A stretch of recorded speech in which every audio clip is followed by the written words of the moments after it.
दोस्तों, इतिहास गवाह है कि न्याय की कुर्सी पर बैठकर अक्सर अच्छे अच्छे लोगों का दिमाग घूम जाता है। लेकिन मुल्ला नसीरुद्दीन का मामला उल्टा था। उनका दिमाग पहले से ही घूमा हुआ था, इसलिए जब वो कुर्सी पर बैठे तो पूरा शहर ही घूम गया। ये किस्सा उन दिनों का है जब शहर के मुख्य काजी साहब हज पर गए हुए थे। बादशाह को एक ऐसे आदमी की तलाश थी जो कुछ दिनों के लिए काजी का काम संभाल सके। दरबारियों ने मजाक मजाक में मुल्ला नसीरुद्दीन का नाम सुझा दिया। उन्हें लगा कि मुल्ला की बेवकूफियों से दरबार में मनोरंजन होगा। बादशाह ने भी सोचा कि चलो कुछ दिन हंसी मजाक ही सही, और उन्होंने मुल्ला को शहर का कार्यकारी काजी नियुक्त कर दिया। मुल्ला ने जैसे ही काली चोंगा पहना और सिर पर एक विशालकाय पगड़ी बांधी, उनका रुतबा ही बदल गया। वो अदालत में सबसे ऊंची कुर्सी पर जाकर ऐसे बैठे जैसे वो न्याय की मूर्ति नहीं बल्कि खुद न्याय के परदादा हों। पहला दिन, पहली पेशी। अदालत खचाखच भरी हुई थी। हर कोई देखना चाहता था कि मुल्ला कैसे फैसला सुनाते हैं। पहला मामला दो पड़ोसियों का आया। एक का नाम था अब्दुल और दूसरे का नाम था करीम। दोनों एक बकरी को लेकर झगड़ रहे थे। अब्दुल ने कटघरे में आकर रोना शुरू कर दिया। उसने कहा कि हुजूर, ये करीम बहुत धोखेबाज है। ये बकरी मेरी है। मैंने इसे बचपन से पाला है, इसे अपने हाथों से चारा खिलाया है। लेकिन करीम कहता है कि ये बकरी उसकी है क्योंकि ये उसके खेत में चरने गई थी। हुजूर, इंसाफ कीजिए। मुल्ला ने अब्दुल की बात बहुत गौर से सुनी। बीच बीच में वो अपनी सफेद दाढ़ी पर हाथ फेरते और हम की गंभीर आवाजें निकालते। जब अब्दुल चुप हुआ तो मुल्ला ने उसकी आंखों में देखा और बोले कि अब्दुल, तुम्हारी बातों में बहुत दर्द है। तुम बिल्कुल सच बोल रहे हो। तुम सही हो। अब्दुल खुश हो गया। लेकिन तभी करीम चिल्लाया कि नहीं हुजूर, आप मेरी बात तो सुनिए। ये अब्दुल झूठ बोल रहा है। ये बकरी असल में मेरी है। इसके गले में जो पट्टा है वो मैंने बाजार से खरीदा था। और रही बात खेत की, तो ये बकरी पिछले 6 महीने से मेरे ही बाड़े में सो रही है। अगर ये इसकी होती तो मेरे घर क्यों रहती? मुल्ला ने करीम की बात भी उतनी ही गंभीरता से सुनी। फिर उन्होंने करीम की तरफ देखकर सिर हिलाया और बोले कि करीम भाई, तुम्हारी दलीलों में बहुत वजन है। पट्टा तुम्हारा, बाड़ा तुम्हारा। तुम बिल्कुल सच कह रहे हो। तुम सही हो। अब अदालत में सन्नाटा छा गया। लोग हैरान थे। तभी अदालत का मुंशी, क्लर्क, जो बरसों से कानून की किताबें पढ़ रहा था, अपनी कुर्सी से खड़ा हुआ। वो मुल्ला के पास गया और कान में फुसफुसाया कि हुजूर, ये आप क्या कर रहे हैं? अगर वादी, प्लेंटिफ, सही है तो प्रतिवादी, डिफेंडेंट, गलत होना चाहिए। और अगर प्रतिवादी सही है तो वादी गलत होना चाहिए। एक ही वक्त में दोनों सही कैसे हो सकते हैं? मुल्ला ने मुंशी की तरफ देखा, पलकें झपकाईं और बहुत ही इत्मीनान से बोले कि मुंशी जी, खुदा की कसम, तुम्हारी बात में भी बहुत दम है। तुम भी बिल्कुल सही हो। अदालत ठहाकों से गूंज उठी। लोगों को समझ आ गया कि मुल्ला के दरबार में लॉजिक नहीं, मैजिक चलने वाला है। लेकिन असली ड्रामा तो अब शुरू होने वाला था। अगले दिन एक बहुत ही पेचीदा मामला सामने आया। एक चोर लंगड़ाते हुए अदालत में दाखिल हुआ। उसके पैर पर प्लास्टर चढ़ा हुआ था और वो बैसाखी के सहारे चल रहा था। चोर ने आते ही फरियाद की कि काजी साहब, मुझे इंसाफ चाहिए। मैं पेशे से एक चोर हूं और चोरी करना मेरा पुश्तैनी काम है। कल रात मैं अपने काम पर गया था। मैंने एक अमीर आदमी के घर में सेंध मारने की कोशिश की। जैसे ही मैं खिड़की के रास्ते अंदर घुसने लगा, खिड़की का फ्रेम टूट गया और मैं धड़ाम से नीचे गिर गया। मेरी टांग टूट गई। अब मैं कई महीनों तक चोरी नहीं कर पाऊंगा। मेरा घर कैसे चलेगा? मुल्ला ने पूछा कि तो तुम क्या चाहते हो? चोर बोला कि हुजूर, उस घर के मालिक को सजा मिलनी चाहिए जिसने इतना कमजोर मकान बनवाया। उसकी लापरवाही की वजह से मेरी टांग टूटी है। मुझे हर जाना चाहिए। मुल्ला ने सोचा और कहा कि बात तो पते की है। अगर मकान मजबूत होता तो ये गरीब चोर अपनी रोजी रोटी कमाकर आराम से घर जाता। घर के मालिक को पेश किया जाए। सिपाही गए और घर के मालिक को पकड़ लाए। मालिक घबराया हुआ था। मुल्ला ने कड़कती आवाज में कहा कि ए शख्स, तुमने इतना कच्चा मकान क्यों बनवाया? तुम्हारी वजह से इस बेचारे चोर का करियर खतरे में पड़ गया है। तुम्हें शर्म नहीं आती? मालिक ने हाथ जोड़कर कहा कि हुजूर, इसमें मेरी कोई गलती नहीं है। मकान मैंने नहीं, राजमिस्त्री मेसन ने बनाया था। अगर उसने खिड़की ठीक से नहीं लगाई तो मैं क्या करूं? मुल्ला ने कहा कि ये भी सही है। गलती बनाने वाले की है। राजमिस्त्री को पकड़कर लाओ। थोड़ी देर में राजमिस्त्री को लाया गया। वो अभी भी सीमेंट और चूने में सना हुआ था। मुल्ला ने कहा कि ए मिस्त्री, तुमने खिड़की इतनी कमजोर क्यों लगाई कि एक ईमानदार चोर गिर गया? तुम्हारी टांग तोड़ दी जाए या जुर्माना लगाया जाए? राजमिस्त्री कांपने लगा। उसने कहा कि हुजूर, रहें। इसमें मेरी गलती नहीं है। जिस वक़्त मैं खिड़की का मसाला तैयार कर रहा था, उसी वक़्त गली से एक बहुत ही खूबसूरत औरत नीली साड़ी पहनकर गुजरी। मेरा ध्यान भटक गया और मसाले में पानी ज्यादा गिर गया। गलती मेरी नहीं, उस औरत की है जिसने मेरा ध्यान भटकाया। मुल्ला ने दाढ़ी खुजलाई और बोले कि बात में दम है। अगर ध्यान भटकेगा तो मसाला तो गीला होगा ही। उस औरत को पेश किया जाए। अब सिपाही उस औरत को ढूंढने गए। बेचारी औरत को समझ नहीं आ रहा था कि उसका जुर्म क्या है। उसे अदालत में पेश किया गया। मुल्ला ने पूछा कि ए बीबी, तुम उस वक़्त गली से क्यों गुजरी और तुमने इतनी भड़कीली नीली साड़ी क्यों पहनी थी कि इस मिस्त्री का ईमान डोल गया? औरत ने कहा कि काजी साहब, मेरी क्या खता? मैं तो बस अपने रास्ते जा रही थी। और रही बात साड़ी के रंग की, तो ये रंग मैंने नहीं रंगा। ये तो रंगरेज डायर की गलती है जिसने साड़ी को इतना चमकीला और आकर्षक रंग दिया कि कोई भी देखता रह जाए। सजा तो रंगरेज को मिलनी चाहिए। मुल्ला ने मेज पर हाथ मारा और बोले कि बिल्कुल सही। असली मुजरिम वो रंगरेज है। पकड़कर लाओ उसे। अब उस शहर के सबसे मशहूर रंगरेज को घसीट कर लाया गया। वो एक लंबा चौड़ा आदमी था। मुल्ला ने कहा कि ए रंगरेज, तूने साड़ी इतनी नीली क्यों रंगी? साड़ी नीली थी इसलिए औरत सुंदर लगी। औरत सुंदर लगी इसलिए मिस्त्री का ध्यान भटका। ध्यान भटका इसलिए मसाला गीला हुआ। मसाला गीला हुआ इसलिए खिड़की कमजोर बनी। खिड़की कमजोर बनी इसलिए चोर गिरा। चोर गिरा इसलिए टांग टूटी। तो इस चोर की टूटी टांग का जिम्मेदार तू है। सिपाही, ले जाओ इसे और फांसी पर लटका दो। अदालत में सन्नाटा छा गया। चोर खुश था, रंगरेज रो रहा था। जल्लाद रंगरेज को लेकर फांसी के फंदे तक गया। लेकिन थोड़ी देर बाद जल्लाद वापस दौड़ता हुआ आया।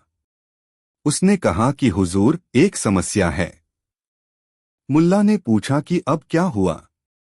फांसी देने में क्या समस्या है? जल्लाद ने कहा कि हुजूर, ये रंगरेज कद में बहुत लंबा है और हमारा फांसी का फंदा थोड़ा नीचे है। इसकी गर्दन फंदे में फिट नहीं हो रही, इसके पैर जमीन पर ही रह जा रहे हैं। मुल्ला ने गुस्से से कहा कि क्या बेवकूफी है। अगर ये लंबा है तो क्या इंसाफ नहीं होगा। जाओ शहर में ढूंढो किसी ऐसे आदमी को जिसका कद छोटा हो और जो फंदे में फिट आ जाए। किसी को तो फांसी होनी ही है, चाहे वो रंगरेज हो या कोई और। इंसाफ के साथ समझौता नहीं किया जा सकता। सिपाही दौड़े और एक नाटे छोटे कद वाले आदमी को पकड़ लाए। इत्तेफाक से वो नाटा आदमी वही चोर था जिसकी टांग टूटी थी। मुल्ला ने कहा कि हाँ, ये फंदे में बिल्कुल फिट आएगा, लटका दो इसे। चोर चिल्लाया कि हुजूर ये क्या कर रहे हैं, मुकदमा तो मैंने किया था। मुल्ला ने कहा कि देखो भाई, कानून अंधा होता है और फंदा कद देखता है। अब बहस मत करो। हालांकि अंत में मुल्ला ने सबको माफ कर दिया, ये कहकर कि जब फंदे को ही गर्दन पसंद नहीं आ रही तो मैं खुदा की मर्जी के खिलाफ कैसे जा सकता हूँ। और इस तरह वो अजीबोगरीब केस रफा-दफा हुआ। लेकिन मुल्ला की असली परीक्षा तो अब होने वाली थी। शहर का सबसे कंजूस और अमीर व्यापारी, जिसका नाम सेठ धनीराम था, अदालत में एक गरीब मजदूर को घसीटता हुआ लाया। सेठ धनीराम ने कहा कि काजी साहब, इस मजदूर ने मेरे साथ धोखा किया है। मुल्ला ने पूछा कि क्या मामला है। सेठ ने बताया कि हुजूर, कल मैं बाजार से भारी सामान लेकर घर जा रहा था। मैंने इस कुली मजदूरी को बुलाया और कहा कि मेरा सामान घर तक पहुंचा दो। इसने पूछा कि बदले में क्या दोगे। मैंने कहा कि भाई, मैं तुम्हें कुछ नहीं दूंगा। ये मान गया। इसने सामान पहुंचाया। अब ये मुझसे मेरा वादा मांग रहा है। ये कह रहा है कि मुझे मेरा कुछ नहीं दो। भला कुछ नहीं भी कोई देने की चीज है। ये मुझे परेशान कर रहा है। मुल्ला ने उस गरीब मजदूर की तरफ देखा। मजदूर ने हाथ जोड़कर कहा कि हुजूर, मैं गरीब आदमी हूं। सेठ ने वादा किया था। मुझे लगा शायद कुछ नहीं, कोई कीमती चीज होगी जो अमीरों के पास होती है। मैंने पसीना बहाया है, मुझे मेरा हक चाहिए। मुल्ला ने सेठ से पूछा कि क्या तुमने सच में कहा था कि तुम कुछ नहीं दोगे। सेठ ने अकड़कर कहा कि हाँ, मैंने कहा था और मैंने उसे कुछ नहीं दिया। मेरा वादा पूरा हुआ। मुल्ला ने अपनी आंखों को सिकोड़ा और एक गहरी सोच में डूब गए। फिर उन्होंने मुस्कुराते हुए कहा कि मामला बहुत गंभीर है। वादे की खिलाफी तो नहीं होनी चाहिए। सेठ जी, आपको अपना वादा निभाना पड़ेगा। सेठ ने कहा कि लेकिन हुजूर, मैं कुछ नहीं कैसे दूं। मुल्ला अपनी कुर्सी से उठे और बोले कि मेरे साथ आओ। वो सेठ और मजदूर को अदालत के बीचों बीच ले गए। वहां एक खाली कालीन बिछा हुआ था। मुल्ला ने सेठ से कहा कि सेठ जी, इस कालीन को ऊपर उठाइए। सेठ ने झुककर कालीन का कोना उठाया। मुल्ला ने पूछा कि सेठ जी, आपको कालीन के नीचे क्या दिखाई दे रहा है। सेठ ने गौर से देखा और बोला कि हुजूर, वहां तो कुछ नहीं है। मुल्ला ने जोर से ताली बजाई और बोले कि बस यही तो वो चीज है जिसका आपने वादा किया था। जल्दी से उस कुछ नहीं को उठाइए और इस मजदूर की झोली में डाल दीजिए। सेठ हक्का बक्का रह गया। लोग हंसने लगे। मुल्ला ने कड़ाई से कहा कि जल्दी कीजिए सेठ जी। मजदूर का हक मारते हुए शर्म नहीं आती। उठाइए कुछ नहीं और दीजिए इसे।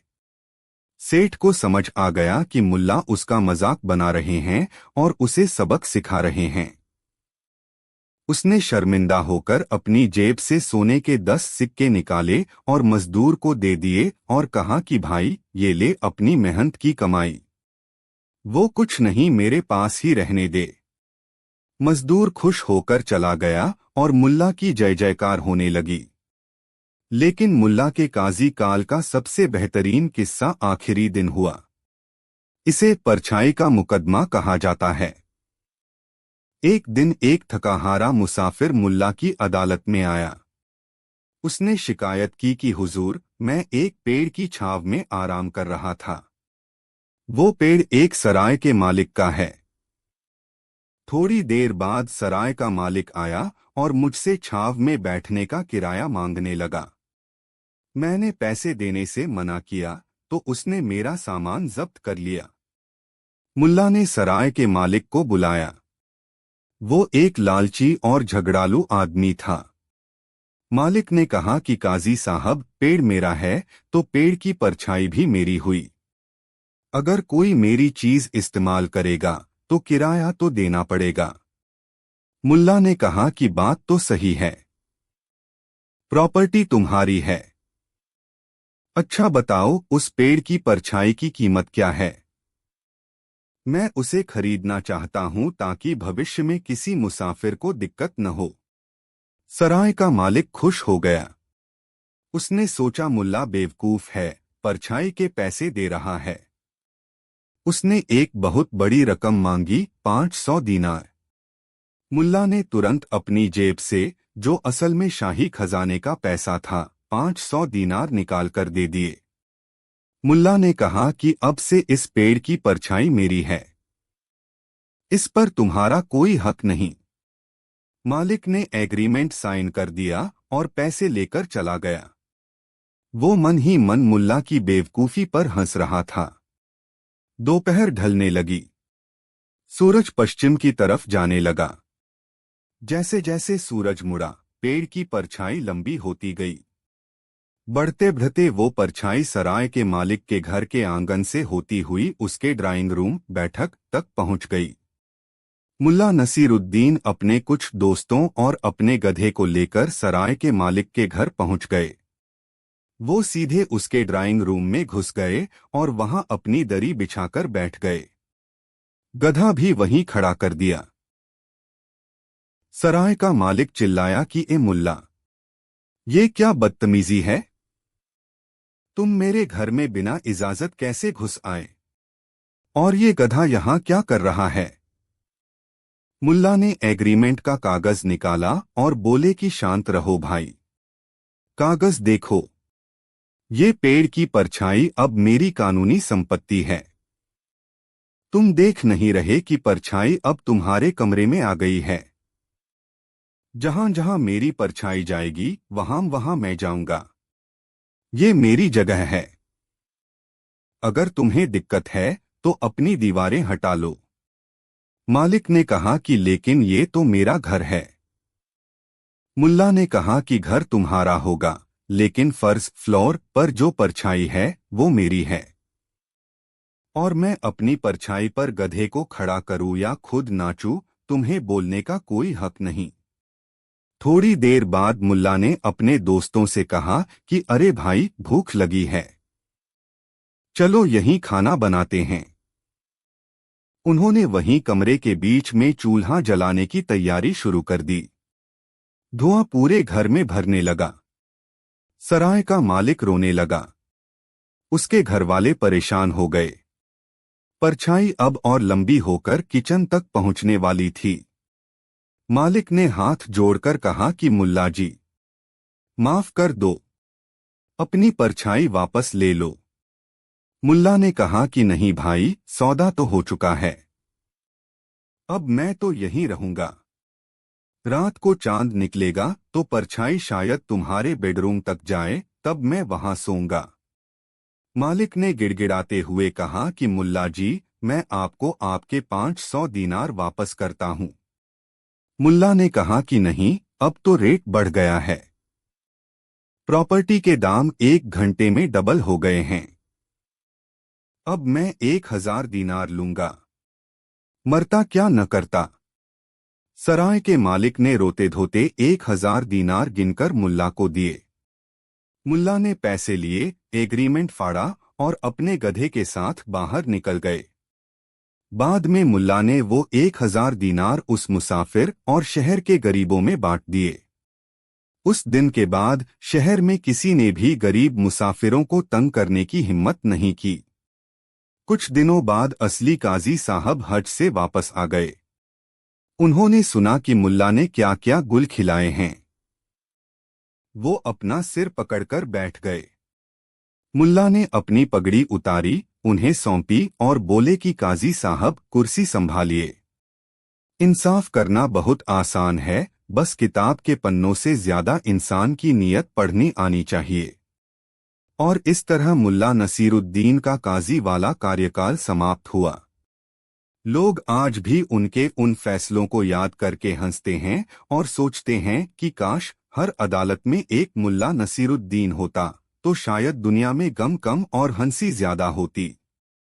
तो दोस्तों, ये थी कहानी मुल्ला के अनोखे इंसाफ की। अगर आपको लगता है कि कभी कभी टेढ़े रास्ते से ही सीधा इंसाफ मिलता है तो मुस्कुराइए, क्योंकि आप भी मुल्ला के फैन बन चुके हैं। कहानी 2। दोस्तों, मुल्ला नसीरुद्दीन के शहर में एक सेठ रहता था जिसका नाम था सेठ करोड़ीमल। नाम तो करोड़ीमल था, लेकिन दिल उसका एक पैसे का भी नहीं था। वो इतना बड़ा कंजूस था कि अगर उसे पसीना आता तो वो उसे पोंछता नहीं था, बल्कि वापस शरीर में सोखने की कोशिश करता था ताकि पानी बर्बाद न हो। लोग कहते थे कि सेठ करोड़ीमल अगर सपने में भी किसी को 1 रुपया दे दे तो वो जागने के बाद दिन भर रोता रहता था। उसकी कंजूसी के किस्से दूर दूर तक मशहूर थे। वो अपनी बीवी से कहता था कि रोटियां छोटी बनाया करो, क्योंकि बड़ी रोटियां देखकर भूख ज्यादा लगती है।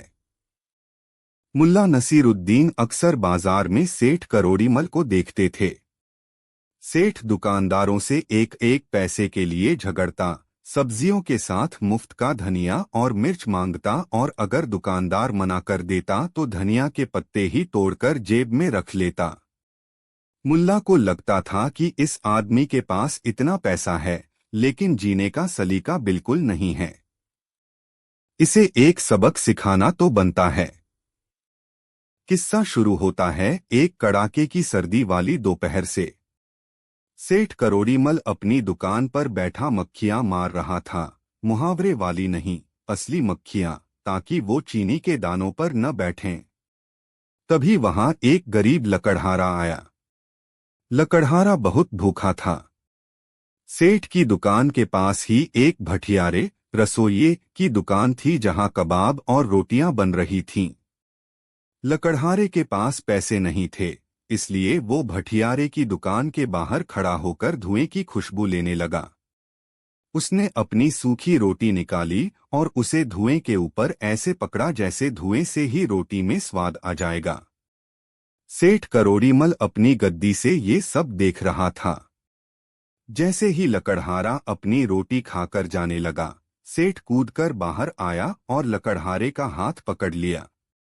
सेठ चिल्लाया कि अरे ओ चोर, पैसे तो दे जा। लकड़हारा डर गया और बोला कि सेठ जी, मैंने तो कुछ खरीदा ही नहीं, मैं पैसे किस बात के दूं। सेठ ने कहा कि तूने अभी भठियारे की दुकान से उठने वाले कबाब के धुएं का आनंद लिया है। वो धुआं मेरी जमीन के ऊपर से गुजर रहा था, क्योंकि भठियारे की दुकान मेरी किराए की दुकान है, तो उस धुएं पर भी मेरा हक है। ला, खुशबू सूंघने के पैसे निकाल। वहां भीड़ जमा हो गई। सब सेठ को कोस रहे थे, लेकिन सेठ के रसूख के आगे कोई बोल नहीं पा रहा था। लकड़हारा रोने लगा।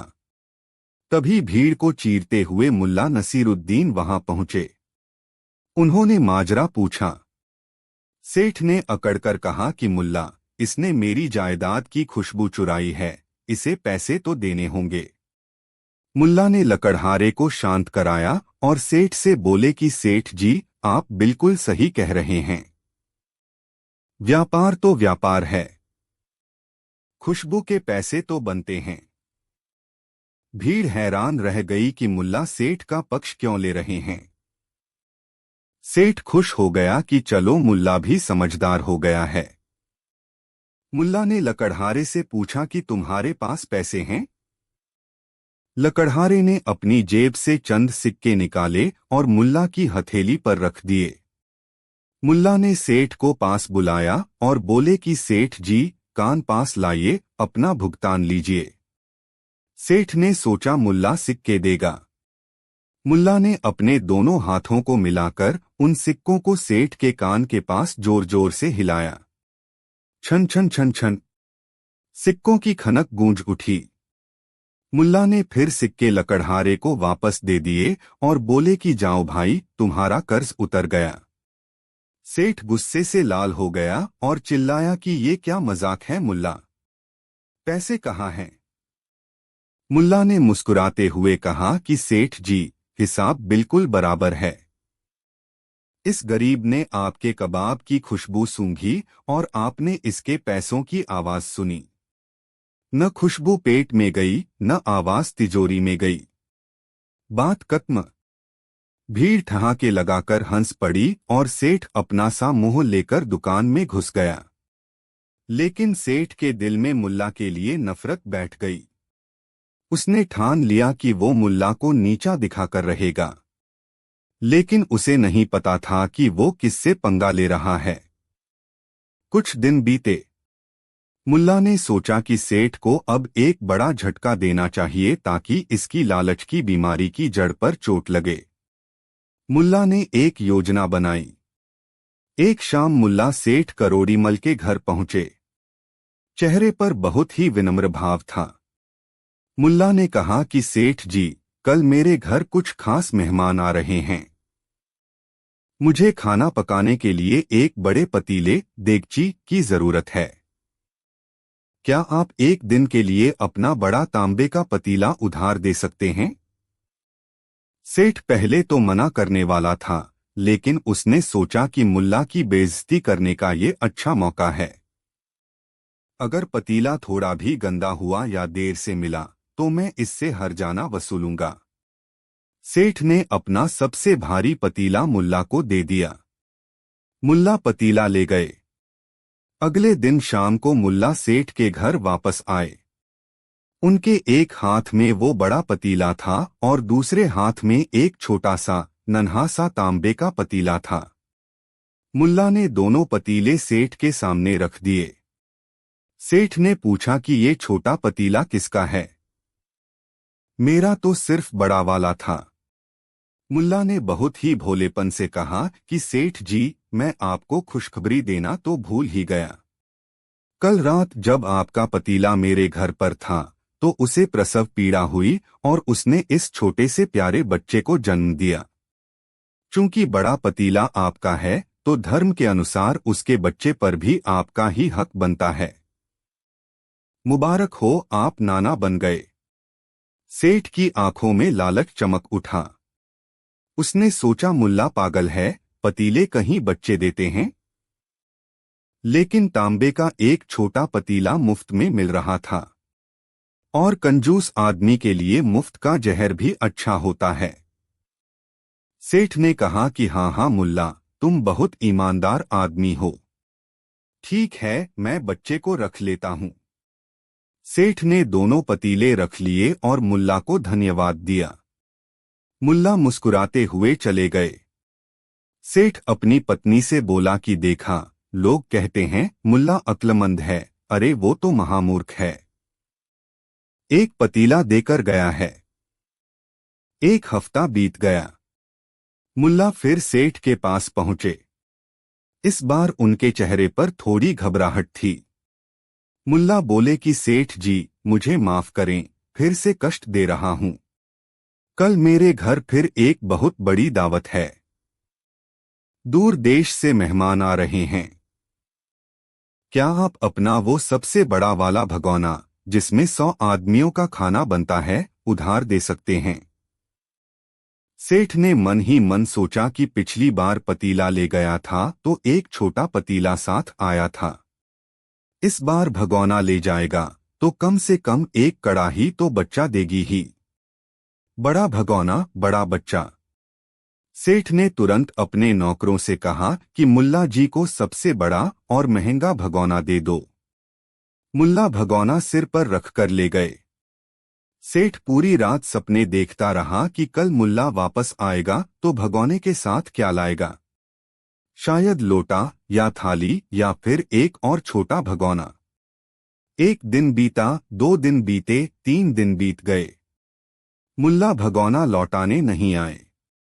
सेठ को चिंता होने लगी। लालच के साथ साथ अब उसे अपने भगोने की फिक्र भी होने लगी। चौथे दिन सेठ गुस्से में मुल्ला के घर पहुंचा। मुल्ला अपने बरामदे में बैठे हुक्का गुड़गुड़ा रहे थे। सेठ ने चिल्लाकर कहा कि मुल्ला, मेरा भगोना कहाँ है? 4 दिन हो गए, तुम लौटाने नहीं आए। लाओ मेरा भगोना और उसका बच्चा वापस करो। मुल्ला ने सेठ को देखा और अपनी आंखों में आंसू भर लिए। उन्होंने हुक्का एक तरफ रखा और खड़े होकर सेठ के गले लग गए। मुल्ला ने रोते हुए कहा कि सेठ जी, मैं आपको कैसे बताऊं? मेरे पास शब्द नहीं हैं। बहुत बुरा हुआ। सेठ घबरा गया। बोला कि क्या हुआ? क्या भगोना चोरी हो गया? मुल्ला ने सिसकते हुए कहा कि नहीं सेठ जी, चोरी नहीं हुआ। आपका भगोना परसों रात अल्लाह को प्यारा हो गया। उसका इंतकाल हो गया। सेठ के पैरों तले जमीन खिसक गई। वो गुस्से से कांपने लगा। उसका चेहरा टमाटर जैसा लाल हो गया। सेठ चीखा कि क्या बकवास कर रहे हो? क्या कभी तांबे का भगोना भी मरता है? तुम मुझे बेवकूफ समझते हो? मेरा भगोना निकालो वरना मैं पुलिस को बुला लूंगा। मुल्ला ने आंसू पोंछते हुए बड़ी गंभीरता से कहा कि सेठ जी, गुस्सा मत कीजिए। कुदरत के कानून को कौन बदल सकता है? जब पतीला बच्चा पैदा कर सकता है तो भगोना मर क्यों नहीं सकता? जो पैदा होता है उसे एक न एक दिन तो मरना ही पड़ता है। अब आप ही ने तो कहा था कि पतीले बच्चे देते हैं, तो अब आपको ये भी मानना पड़ेगा कि भगोने मरते भी हैं। सेठ समझ गया कि वो मुल्ला के जाल में बुरी तरह फंस चुका है। अगर वो कहता है कि भगोना नहीं मर सकता, तो उसे यह भी मानना पड़ेगा कि पतीला बच्चा नहीं दे सकता, और फिर लोग उस पर हंसेंगे कि उसने लालच में छोटा पतीला रख लिया था।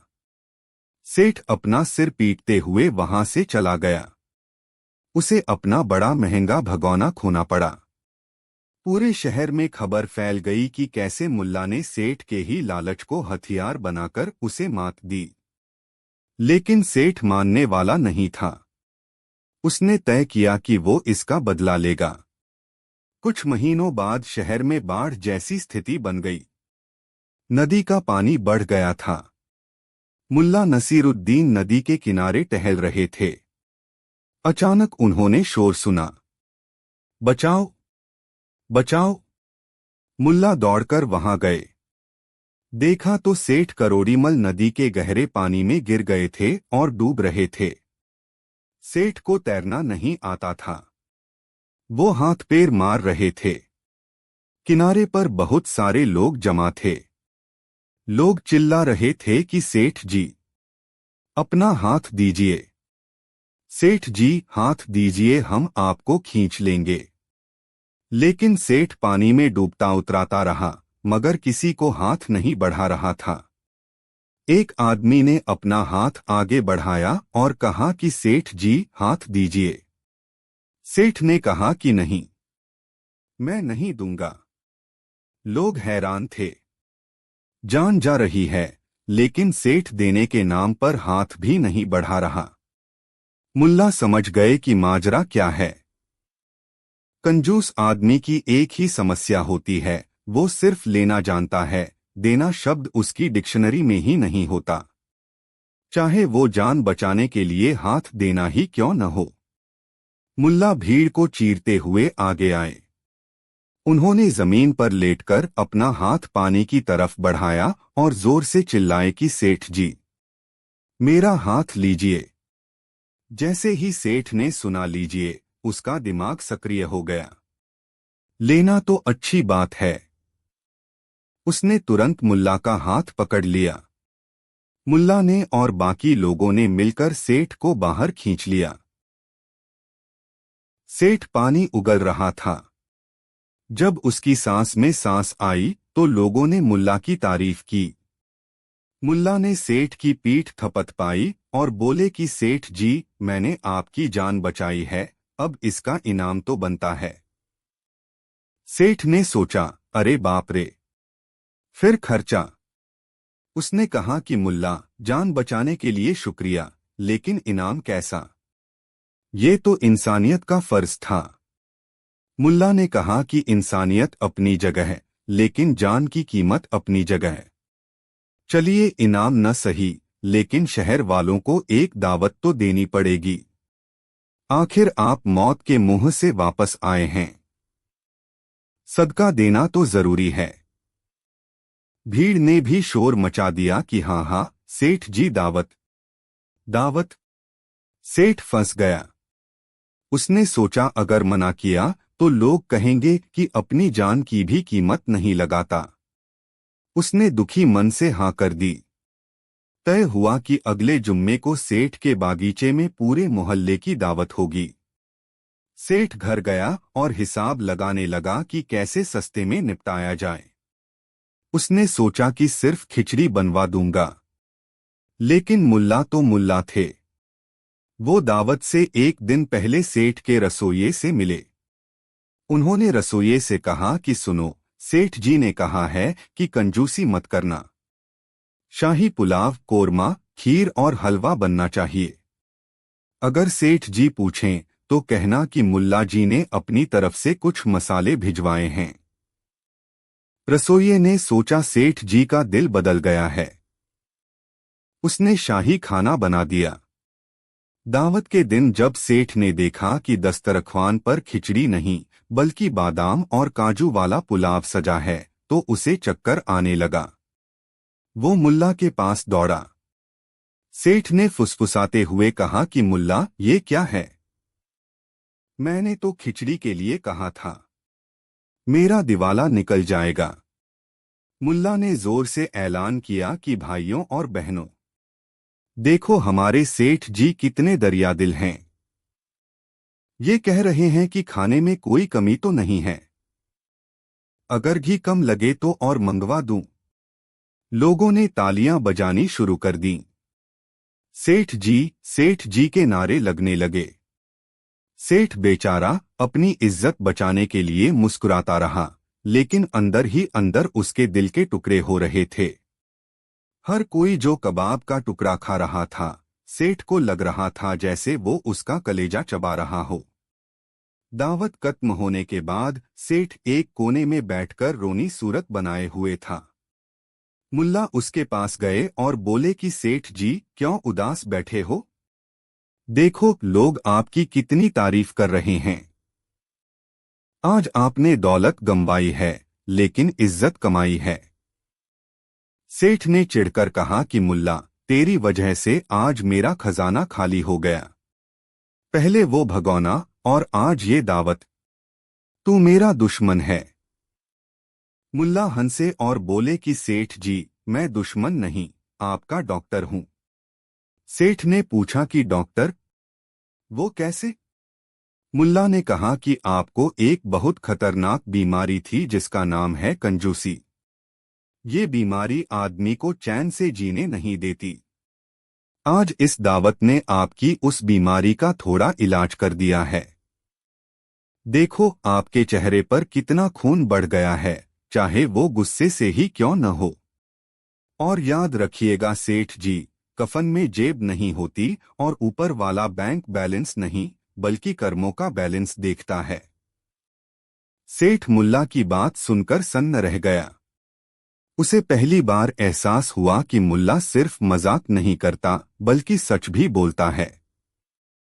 उसने मुल्ला की तरफ देखा। शायद उसे अभी भी अपने पैसों का दुख था, लेकिन कहीं न कहीं उसे ये भी लग रहा था कि आज उसने सच में कुछ अच्छा काम किया है। सेठ ने गहरी सांस ली और बोला कि मुल्ला, तू जीत गया, लेकिन अगली बार अगर तू मेरे घर कुछ उधार मांगने आया तो मैं दरवाजा नहीं खोलूंगा। मुल्ला ने हंसते हुए कहा कि इसकी जरूरत नहीं पड़ेगी सेठ जी, क्योंकि अब तो पूरे शहर को पता चल गया है कि आपका दिल कितना बड़ा है। अब तो लोग खुद ब खुद आपके पास आएंगे। सेठ घबराकर खड़ा हो गया और बोला कि भाग जा यहां से मुल्ला, इससे पहले कि मैं अपना इरादा बदल दूं। मुल्ला वहां से मुस्कुराते हुए निकल गए और सेठ करोड़ीमल अपनी तिजोरी के बजाय लोगों की दुआओं के बारे में सोचने लगा, कम से कम उस एक रात के लिए। तो दोस्तों, इस तरह मुल्ला नसीरुद्दीन ने अपनी चतुराई से न केवल एक कंजूस से अपना बदला लिया, बल्कि उसे ये भी सिखा दिया कि पैसा जमा करने के लिए नहीं, बल्कि खुशियां बांटने के लिए होता है।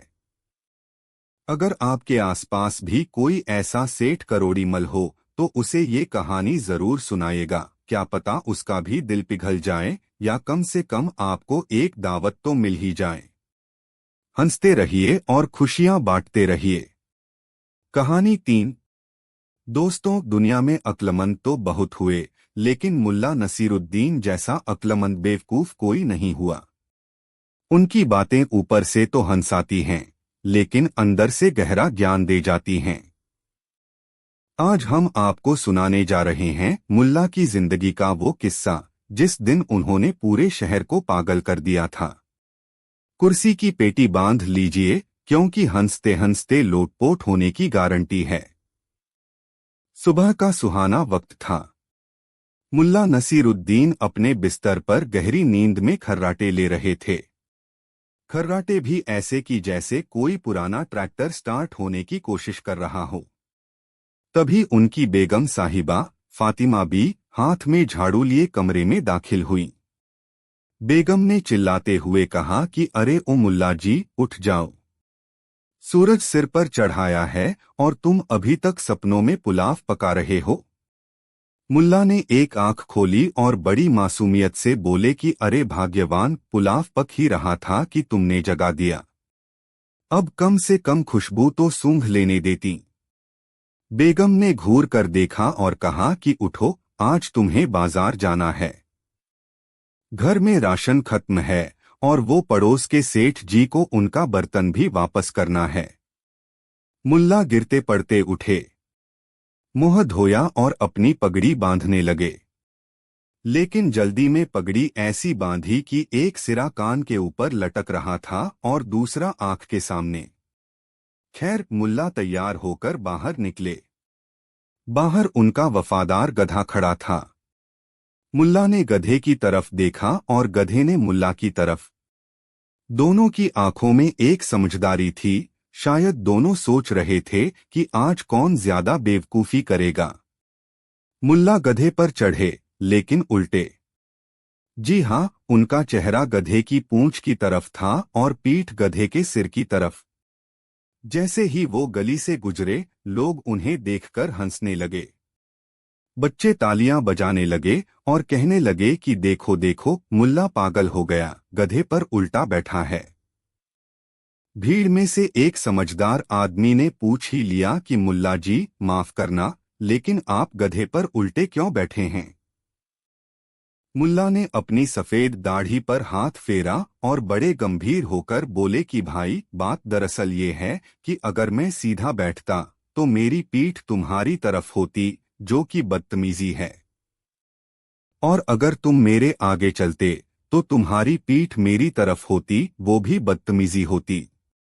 इसलिए मैंने सोचा कि उल्टा बैठकर ही हम एक दूसरे को इज्जत दे सकते हैं और नजर भी रख सकते हैं। लोग मुल्ला का लॉजिक सुनकर अपना सिर खुजलाने लगे। मुल्ला गधे की पूंछ हिलाते हुए आगे बढ़ गए। बाजार जाने से पहले मुल्ला को अपने कंजूस पड़ोसी रशीद भाई के घर जाना था। कुछ दिन पहले मुल्ला ने रशीद भाई से एक बड़ा तांबे का पतीला यानी देगची उधार लिया था। मुल्ला ने दरवाजा खटखटाया। रशीद भाई बाहर आए। चेहरे पर वही पुरानी कंजूसी वाली शिकन थी। उन्होंने पूछा कि क्या है मुल्ला, मेरा पतीला लाए या उसे भी हजम कर गए? मुल्ला ने मुस्कुराते हुए झोले से वो बड़ा पतीला निकाला और उसके साथ एक छोटा सा नन्हा पतीला भी निकाल कर रख दिया। रशीद भाई हैरान हुए और पूछा कि ये छोटा पतीला किसका है? मुल्ला ने खुशी से कहा कि मुबारक हो रशीद भाई, कल रात आपके बड़े पतीले ने एक बच्चे को जन्म दिया है। चूंकि पतीला आपका था तो ये बच्चा भी आपका ही हुआ।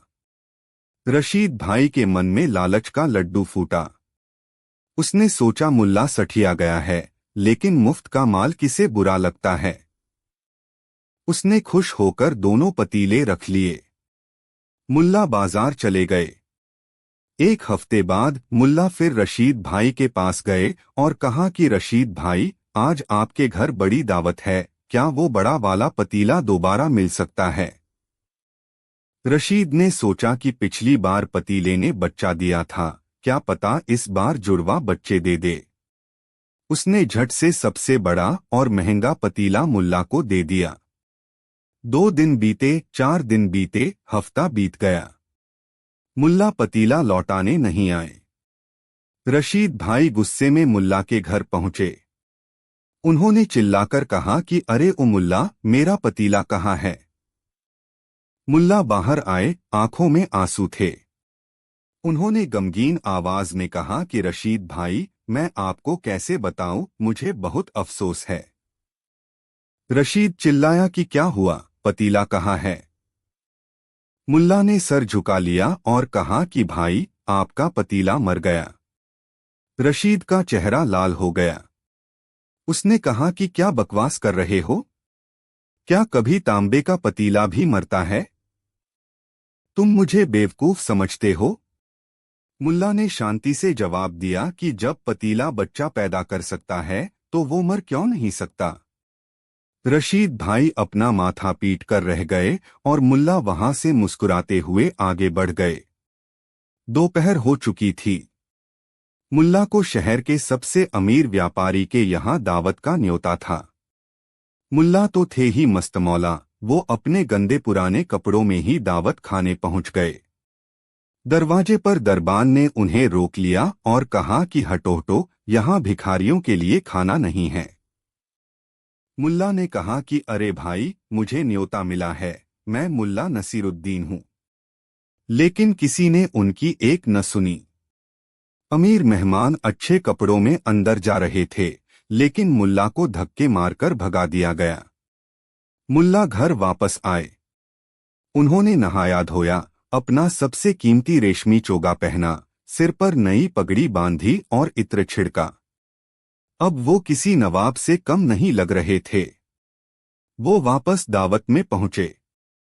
इस बार दरबान ने झुककर सलाम किया और कहा कि आइए हुजूर, आइए, तशरीफ रखिए। व्यापारी खुद आया और मुल्ला को सबसे खास कुर्सी पर बिठाया। जैसे ही खाना परोसा गया, जिसमें बिरयानी, कबाब और कोरमा था, मुल्ला ने खाना उठाया। लेकिन अपने मुंह में डालने के बजाय उन्होंने कबाब का टुकड़ा अपने कोट की जेब में डाला। फिर बिरयानी उठाकर अपनी आस्तीन पर रगड़ दी। फिर कोरमा उठाकर अपने कंधे पर गिरा दिया और साथ में बोल रहे थे कि ले कोट, तू भी खा, खा ले पगड़ी, तू भी चख। पूरा हॉल सन्न रह गया। व्यापारी घबरा गया और बोला कि मुल्ला जी, ये क्या पागलपन है? आप कपड़ों को खाना क्यों खिला रहे हैं? मुल्ला ने खाना रोक दिया और खड़े होकर बोले कि जनाब, जब मैं अपने पुराने कपड़ों में आया था तो आपने मुझे धक्के मारकर निकाल दिया, जबकि इंसान तो मैं वही था। अब जब मैं ये महंगे कपड़े पहनकर आया हूं तो आप मेरी इतनी इज्जत कर रहे हैं। तो जाहिर है ये दावत मेरे लिए नहीं, इन कपड़ों के लिए है।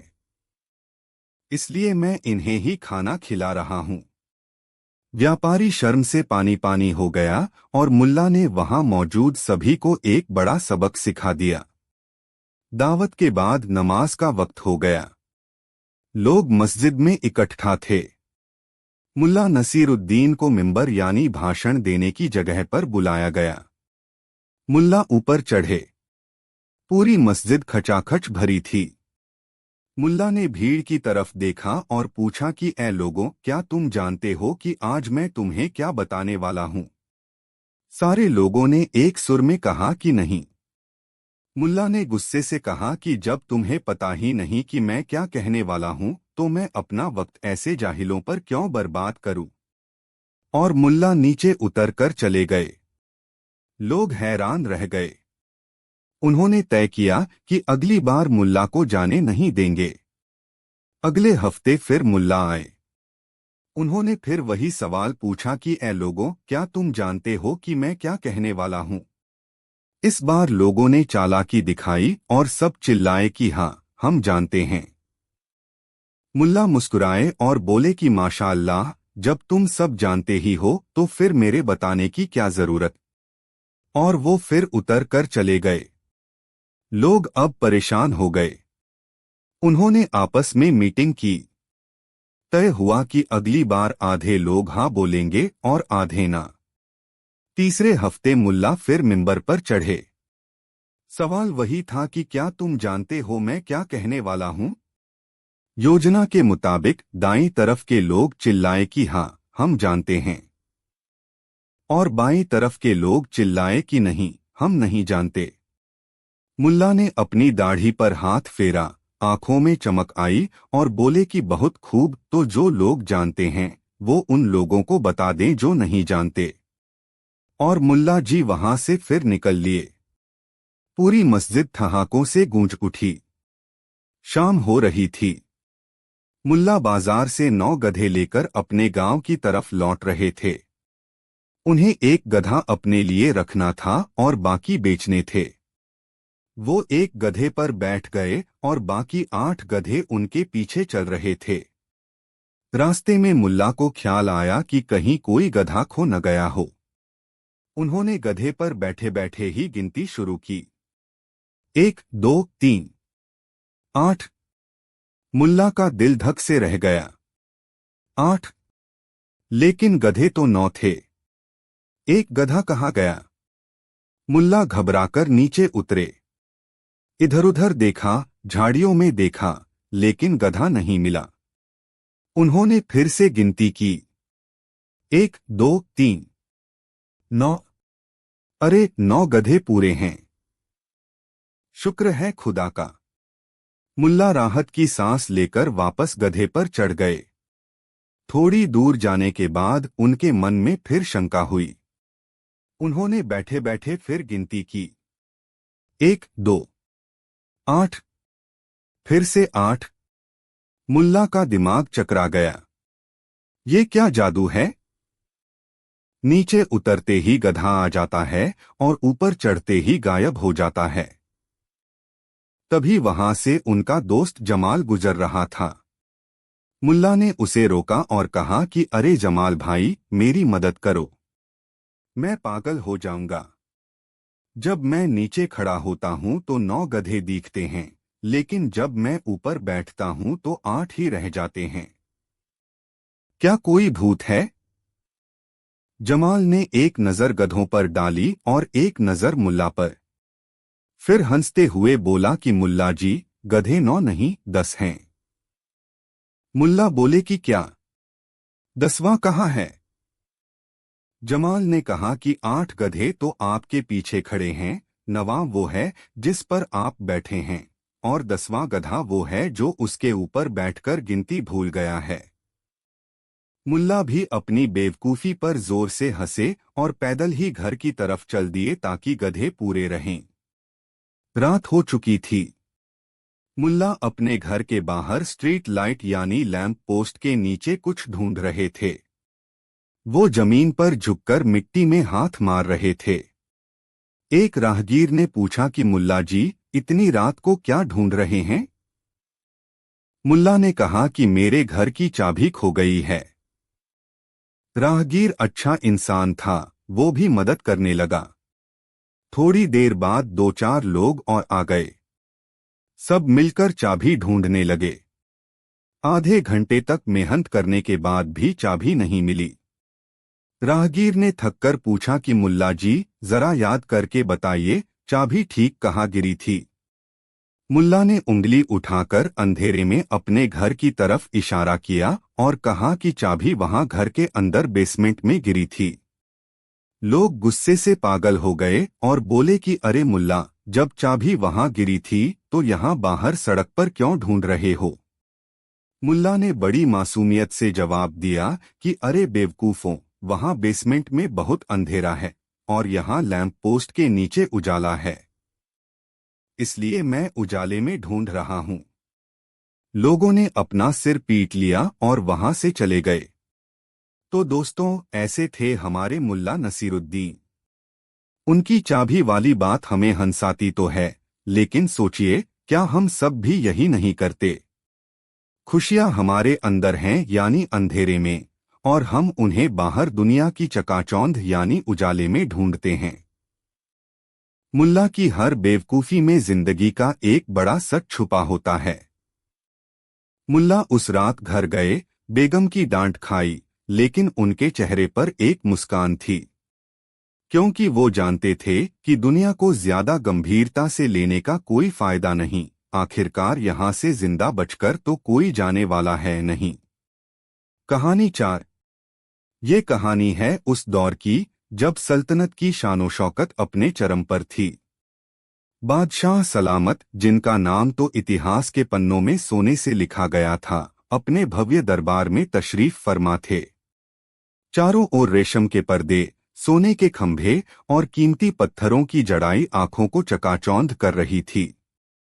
वजीर, सिपहसालार और अमीर उमरा सब अदब से सिर झुकाए खड़े थे। बादशाह को अपनी सल्तनत, अपनी दौलत और अपनी अक्ल पर बड़ा नाज था, लेकिन उनके दरबार में एक ऐसा हीरा भी था जिसकी चमक सबसे अलग थी, और वो थे मुल्ला नसीरुद्दीन। मुल्ला, जो अपनी हाजिर जवाबी और दुनिया को देखने के अनोखे नजरिए के लिए मशहूर थे, बादशाह के पसंदीदा तो थे, पर कभी कभी उनकी बातें बादशाह के अहंकार को चुभ भी जाती थीं। एक दिन बादशाह का मन हुआ कि मुल्ला को ऐसा सबक सिखाया जाए कि वो हमेशा उनकी मेहरबानी याद रखें। वो चाहते थे कि मुल्ला पर एक ऐसा एहसान कर दें जिसका बोझ वो कभी उतार न सकें। बादशाह ने ऊंची आवाज में कहा, मुल्ला नसीरुद्दीन हाजिर हों। मुल्ला अपनी जगह से उठे, अपनी अचकन ठीक की और धीरे धीरे चलते हुए तख्त के पास पहुंचे। हुक्म मेरे आका, उन्होंने सिर झुकाकर कहा। बादशाह मुस्कुराए, एक ऐसी मुस्कुराहट जिसमें उदारता कम और एक चुनौती ज्यादा थी। मुल्ला, हम तुम्हारी बुद्धिमानी और वफादारी से बहुत खुश हैं। तुम्हारी सादगी देखकर हमें लगता है कि तुम्हारे पास एक अच्छी सवारी होनी चाहिए। हम तुम्हें एक तोहफा देना चाहते हैं। इतना कहकर बादशाह ने इशारा किया। दरबार के विशाल दरवाजे खुले और दो साइस एक शानदार घोड़े को लेकर अंदर आए। वो घोड़ा नहीं था, बल्कि तूफान का साकार रूप था। उसका रंग कोयले की तरह काला और जिस्म ऐसा मजबूत जैसे फौलाद से गढ़ा गया हो। वो एक आला नस्ल का अरबी घोड़ा था, जिसकी कीमत छोटे मोटे राज्यों की सालाना आमदनी से भी ज्यादा थी। पूरा दरबार उस घोड़े को देखकर दंग रह गया। लोगों की आंखों में हैरत और जलन साफ दिख रही थी। बादशाह ने गर्व से कहा, मुल्ला, ये नायाब घोड़ा आज से तुम्हारा हुआ। इसकी कीमत 100 अशरफियों के 1000 सिक्कों से भी ज्यादा है। ये हमारी तरफ से तुम्हारे लिए एक छोटा सा नजराना है। मुल्ला ने घोड़े को देखा। उसकी आंखों में एक पल के लिए चमक आई, लेकिन अगले ही पल वो समझ गए कि ये सिर्फ एक तोहफा नहीं, बल्कि एक सुनहरा पिंजरा है, एक एहसान का बोझ है। उन्होंने बादशाह को झुककर सलाम किया और कहा, आलमपनाह, आपकी दरियादिली का कोई जवाब नहीं। एक फकीर को इतना कीमती तोहफा, मैं इसे कैसे कबूल कर सकता हूं? बादशाह हंसे, मुल्ला, ये हमारा हुक्म है। इसे कबूल करो और हमेशा याद रखना कि बादशाह सलामत की नजर तुम पर है। इस याद रखना में जो वजन था, उसे मुल्ला से बेहतर कौन समझ सकता था। उन्होंने घोड़े की लगाम थामी और बोले, जो हुक्म जहांपना। मैं आपका ये एहसान जिंदगी भर नहीं भूलूंगा। और यकीन मानिए, मैं इस घोड़े की पूरी कीमत जरूर चुकाऊंगा। ये सुनकर दरबार में कानाफूसी होने लगी। एक वजीर ने दूसरे के कान में कहा, पागल हो गया है मुल्ला। इतना कीमती घोड़ा, इसकी कीमत ये कैसे चुकाएगा? बादशाह भी मन ही मन हंसे। उन्होंने सोचा, यही तो मैं चाहता था मुल्ला। अब तुम हमेशा मेरे कर्ज के नीचे दबे रहोगे। तुम्हारा हिसाब कभी बराबर हो ही नहीं सकता। कुछ हफ्ते गुजर गए। मुल्ला उस शानदार घोड़े की सवारी करते, लेकिन उनके चेहरे पर एक अजीब सी शांति रहती, जैसे वो किसी योजना पर काम कर रहे हों। उधर बादशाह हर रोज मुल्ला को देखते और मुस्कुराते, जैसे कह रहे हों, याद है न मेरा एहसान। एक दिन पड़ोसी मुल्क का एक दूत दरबार में आया। वो अपने साथ अपने बादशाह का एक पैगाम और एक चुनौती लाया था। दूत बड़ा घमंडी था। उसने दरबार में आकर कहा, हमारे बादशाह ने आपकी सल्तनत की अक्लमंदी के बड़े चर्चे सुने हैं। उन्होंने एक सवाल भेजा है। अगर आपके दरबार में कोई इसका सही जवाब दे सका तो हम आपकी सल्तनत को 100 गांव तोहफे में देंगे, और अगर नहीं तो आपको मानना होगा कि अक्ल में हमारा कोई मुकाबला नहीं। दरबार में सन्नाटा छा गया। बादशाह की इज्जत दांव पर थी। दूत ने एक छोटा सा संदूक खोला और उसमें से एक जैसे दिखने वाले 3 छोटे छोटे पुतले निकाले। उसने कहा, ये तीनों पुतले सोने के हैं और देखने में हूबहू एक जैसे हैं।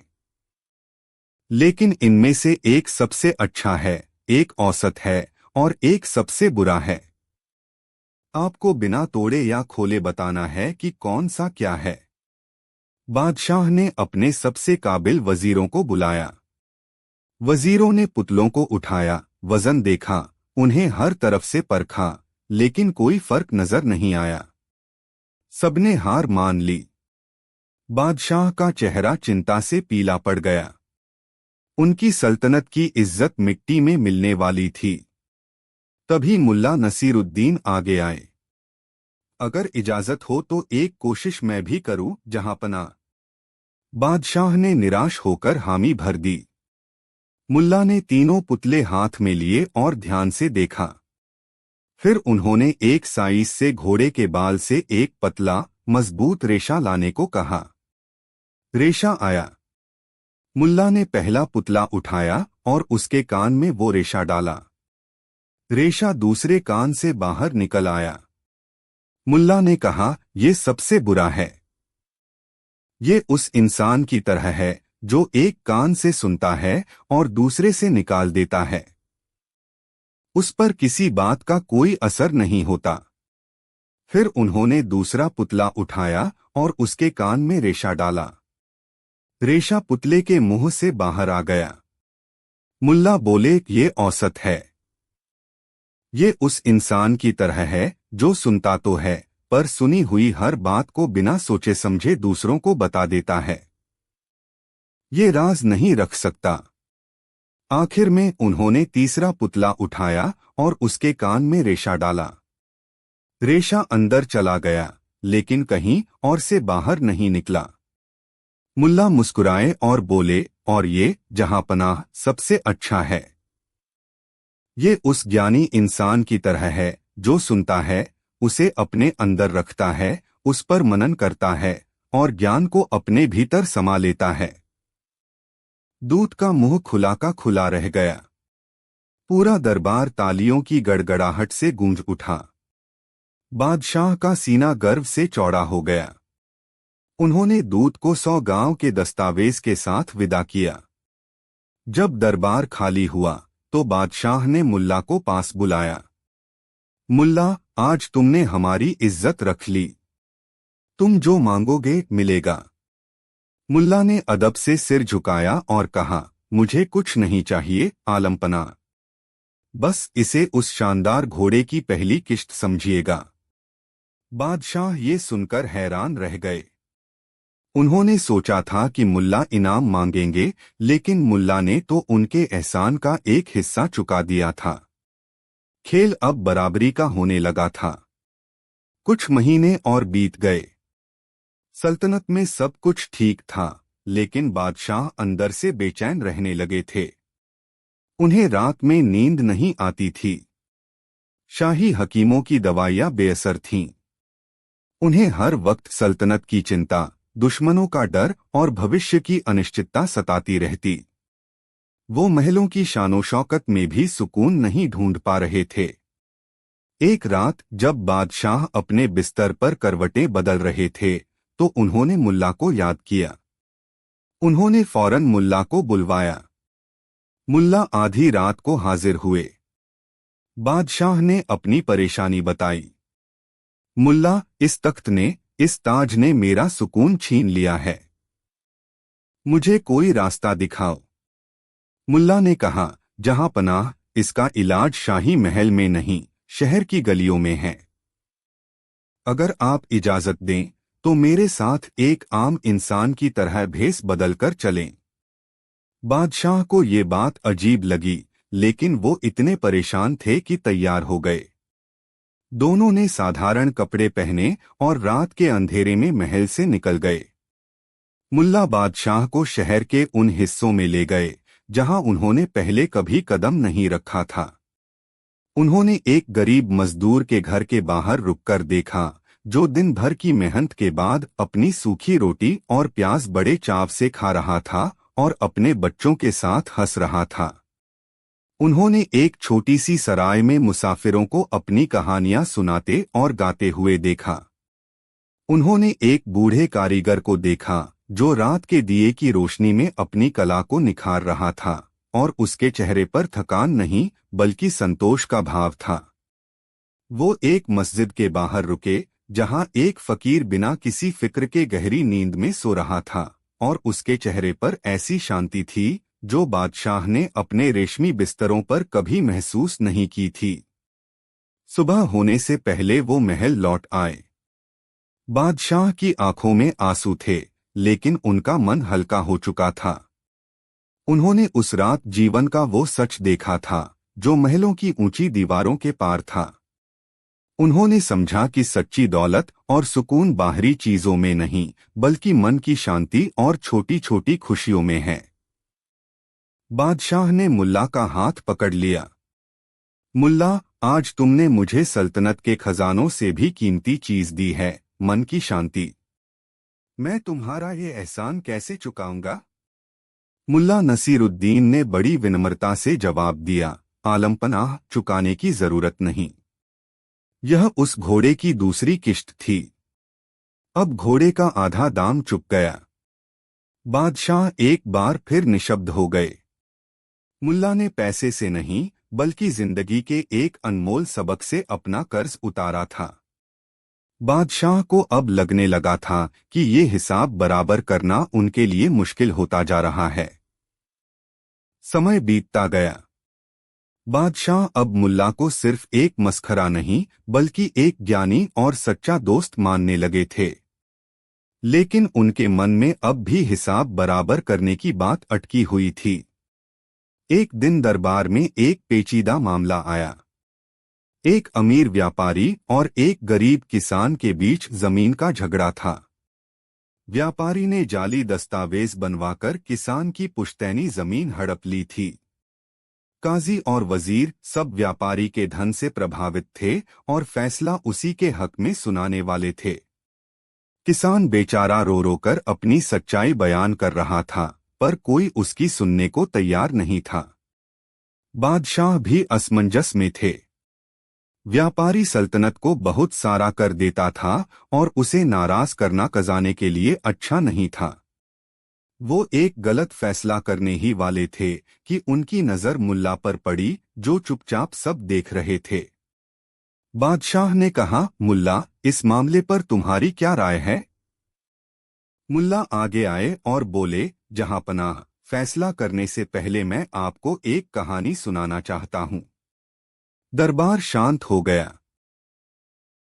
मुल्ला ने कहना शुरू किया, एक बार एक राजा था जो एक बहुत ऊंचे पेड़ की सबसे ऊंची डाल पर बैठा था।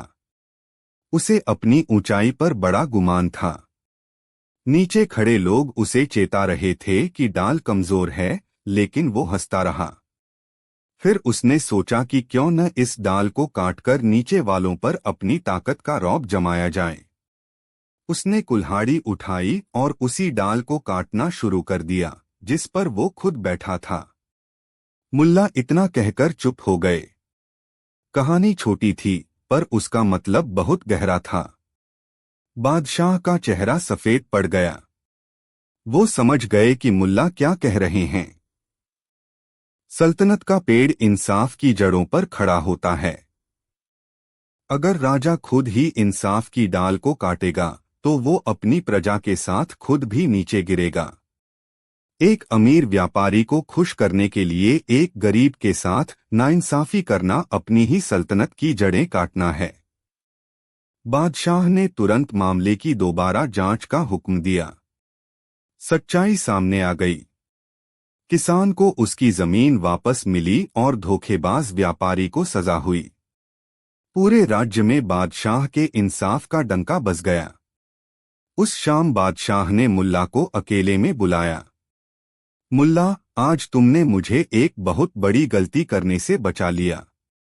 तुमने सिर्फ उस किसान का हक नहीं बचाया बल्कि इस सल्तनत की नींव को मजबूत किया है। तुम्हारा ये एहसान सबसे बड़ा है। मुल्ला ने मुस्कुराकर जवाब दिया, आलमपनाह एहसान कैसा? बस एक किश्त और बाकी है उस घोड़े की। बादशाह अब पूरी तरह समझ चुके थे कि मुल्ला नसीरुद्दीन को किसी भी भौतिक वस्तु के कर्ज में नहीं बांधा जा सकता। उनकी दौलत उनकी बुद्धि, उनकी सच्चाई और उनकी सादगी थी। अब बादशाह के मन में मुल्ला के लिए सम्मान बहुत बढ़ गया था। वो इस खेल को एक मजेदार अंत देना चाहते थे। उन्होंने एक दिन फिर से दरबार सजाया और ऐलान किया, मुल्ला नसीरुद्दीन, तुमने अपनी अक्ल और सेवा से उस कीमती घोड़े की लगभग पूरी कीमत चुका दी है। लेकिन घोड़ा एक भौतिक वस्तु थी, उसका हिसाब भी भौतिक होना चाहिए। अब बस आखिरी किश्त बाकी है। बताओ तुम उसे कैसे अदा करोगे? पूरा दरबार मुल्ला को देखने लगा। अब मुल्ला क्या करेंगे? उनके पास न तो सोना था न जमीन। मुल्ला ने एक पल सोचा और फिर बोले, हुजूर, आखिरी किश्त चुकाने के लिए मुझे आपकी मदद चाहिए होगी। आपको मुझसे एक वादा करना होगा। बादशाह ने कहा, कहो क्या वादा? मुल्ला बोले, आप हुक्म दें कि शाही खजांची मुझे एक बड़ा सा खाली बोरा दे और आप वादा करें कि मैं इस महल में जिस भी चीज पर अपना हाथ रख दूंगा उसे इस बोरे में भरकर मुझे दे दिया जाएगा। बादशाह को ये शर्त बड़ी अजीब और मजेदार लगी। उन्होंने सोचा, मुल्ला ज्यादा से ज्यादा किसी कीमती गुलदान या कालीन पर हाथ रखेगा। चलो देखते हैं। बादशाह ने वादा कर दिया। जाओ मुल्ला, तुम्हें इजाजत है। तुम जिस चीज को छूओगे वो तुम्हारी। खजांची एक बड़ा सा बोरा ले आया। मुल्ला ने बोरा अपने कंधे पर डाला और तख्त से नीचे उतरे। सबकी नजरें उन पर थीं। वो धीरे धीरे चलने लगे। वो सोने के खंभों के पास से गुजरे पर उन्हें नहीं छुआ। वो जवाहरात से जड़े पर्दों के पास से निकले पर उन्हें भी नजरअंदाज कर दिया। वो कीमती हथियारों और शाही खजानों के बगल से गुजरते रहे पर उनका हाथ नहीं बढ़ा। पूरा दरबार हैरान था कि आखिर मुल्ला करने क्या वाले हैं। मुल्ला चलते चलते वापस बादशाह के तख्त के पास आ गए। बादशाह भी हैरानी से उन्हें देख रहे थे। मुल्ला सीधे बादशाह के पास पहुंचे जो अपने भव्य सिंहासन पर बैठे थे। और फिर मुल्ला ने अपना हाथ सीधा बादशाह के कंधे पर रख दिया। एक पल के लिए दरबार में मौत जैसा सन्नाटा छा गया। फिर मुल्ला खजांची की ओर मुड़े और ऊंची आवाज में बोले, मैंने बादशाह सलामत को छुआ है। वादे के मुताबिक अब इन्हें इस बोरे में डाल दीजिए। मेरा हिसाब बराबर हो जाएगा। ये सुनना था कि पहले तो सब स्तब्ध रह गए, फिर किसी कोने से एक दबी हुई हंसी फूटी और देखते ही देखते पूरा दरबार ठहाकों से गूंज उठा।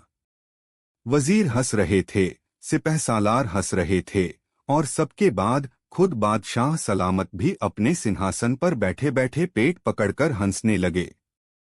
वो इतनी जोर से हंसे कि उनकी आंखों से पानी आ गया। उन्होंने हंसते हंसते कहा, बस करो मुल्ला, बस करो। मान गए तुम्हारी अक्ल को। आज तुमने साबित कर दिया कि इस सल्तनत की सबसे कीमती चीज न सोना है, न घोड़े, बल्कि खुद बादशाह है। और तुमने उसी पर हक जताकर अपना सारा हिसाब एक ही बार में बराबर कर लिया। बादशाह तख्त से उतरे और मुल्ला को गले लगा लिया। मुल्ला, आज तुमने हिसाब बराबर नहीं किया, बल्कि आज से मैं तुम्हारा कर्जदार हो गया हूँ। एक ऐसा कर्ज जो दोस्ती, बुद्धिमानी और सच्चाई का है, और जिसे मैं कभी नहीं चुका पाऊंगा। और इस तरह मुल्ला नसीरुद्दीन ने साबित कर दिया कि दुनिया का हर हिसाब सोने चांदी से नहीं होता। कुछ कर्ज बुद्धि से, कुछ नेकी से और कुछ हाजिर जवाबी से चुकाए जाते हैं। और जब बात मुल्ला की हो तो हिसाब हमेशा अनोखे तरीके से ही बराबर होता है। कहानी 5। दोस्तों, मुल्ला नसीरुद्दीन की दुनिया में आपका स्वागत है। एक ऐसी दुनिया जहां लॉजिक और मैजिक का कोई भरोसा नहीं होता, जहां समझदारी और पागलपन एक ही सिक्के के दो पहलू हैं। आज हम आपको मुल्ला की जिंदगी की वो दास्तान सुनाने जा रहे हैं जिसे सुनकर वैज्ञानिक अपना सिर पकड़ लेंगे और आप अपना पेट पकड़ लेंगे। यह कहानी उस रात की है जब मुल्ला को लगा कि पूरी कायनात खतरे में है और उसे बचाने की जिम्मेदारी सिर्फ और सिर्फ उनके कंधों पर आ पड़ी है। किस्सा कुछ यूं शुरू होता है। गर्मियों की एक उमस भरी रात थी। आसमान बिल्कुल साफ था और पूर्णिमा का पूरा चांद अपनी पूरी चमकदमक के साथ चमक रहा था। मुल्ला नसीरुद्दीन के घर में उस रात दावत थी। उनकी बेगम फातिमा ने बहुत ही मसालेदार और लजीज बिरयानी बनाई थी। मुल्ला खाने के शौकीन तो थे ही, उन्होंने स्वादस्वाद में जरूरत से ज्यादा खा लिया। डकारे लेते हुए वो अपने बिस्तर पर लेटे और गहरी नींद में सो गए। लेकिन वो कहते हैं ना कि जब पेट में मसालेदार खाना हो तो सपने भी तूफानी आते हैं और प्यास भी रेगिस्तान वाली लगती है। आधी रात का वक्त था। पूरे गांव में सन्नाटा पसरा हुआ था। दूर कहीं कुत्तों के भौंकने की आवाजें आ रही थीं या फिर झिंगुरों की झंझनाहट। अचानक मुल्ला की आंख खुल गई। उनका गला सूखा हुआ था, जैसे किसी ने गले के अंदर रेगिस्तान की रेत भर दी हो। मुल्ला बिस्तर पर करवटें बदलने लगे। उन्होंने पास रखे लोटे में हाथ डाला, लेकिन लोटा खाली था। अब मुल्ला के सामने एक ही रास्ता था, आंगन में बने कुएं तक जाना और पानी निकालना। मुल्ला को आलस तो बहुत आ रहा था, लेकिन प्यास के आगे किसकी चलती है। वो गिरते पड़ते अपने बिस्तर से उठे। उन्होंने अपनी ढीली ढाली पजामे की डोरी को कसकर बांधा, सिर पर अपनी मशहूर पगड़ी को ठीक किया और नींद भरी आंखों के साथ आंगन की तरफ चल दिए। आंगन में घोर अंधेरा था, लेकिन आसमान में चमकते चांद की रोशनी से सब कुछ धुंधला धुंधला दिखाई दे रहा था। हवा में रात की रानी की खुशबू थी। मुल्ला अपने कुएं के पास पहुंचे। कुआं पुराना था और उसके जगत की ईंटें थोड़ी घिस चुकी थीं। मुल्ला ने झुककर कुएं के अंदर झांका ताकि देख सकें कि पानी का स्तर कितना है। जैसे ही मुल्ला ने कुएं के गहरे, काले पानी में झांका, उनके पैरों तले जमीन खिसक गई। उनकी नींद एक झटके में उड़ गई। उनकी आंखें फटी की फटी रह गईं।